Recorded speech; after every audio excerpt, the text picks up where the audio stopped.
What economic class do you belong to? Before I start, I have to give credit to Robert Kiyosaki, the writer of Rich Dad/Poor Dad. He did the fundamentals for the 98% to understand what economic working class they are in. Also, how to move up the economic ladder. Robert was not thinking about the 98% to become part of the elite. The elite has a bad connotation among society, so he avoided it. I am not afraid that my ideas will not sell. My economic, social ideas are not for sale.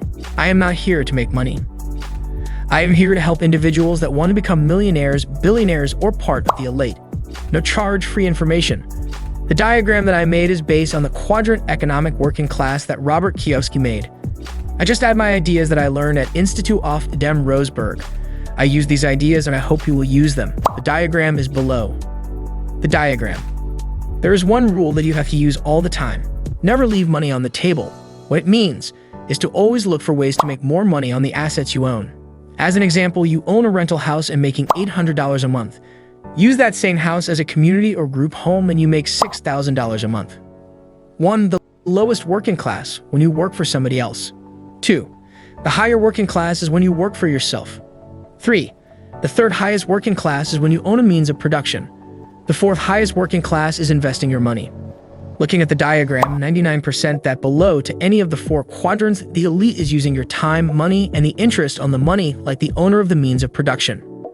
Owners of a hospital using doctors' and nurses' time to make enormous money. They're individuals that make money and interest on the hospital by furnishing their needs. This part is what I learned as an elite. The owner of the means of production and the investor are being used by the elite. As an example, I am an exporter-distributor of your product. I buy your product at manufacturer price and sell it at retail price in another country. I am making money on your money finished product. As an example for the investor, you invest in Berkshire Warren Buffett. This is a good example of Warren Buffett uses your money and the interest on your money because he does not pay you dividends. Other examples are hedge funds, insurance companies, non-profit organizations, churches. Religion uses your donations, the interest on those donations because they do not pay taxes. Another good example is you own a farm. You place a couple of windmills to produce electricity. You are still farming. Then you drill for gas, oil, or uranium. You get income from farming, mineral royalties, and farm products. Remember the rule, never leave money on the table. Extract all the money from your assets. Sincerely yours.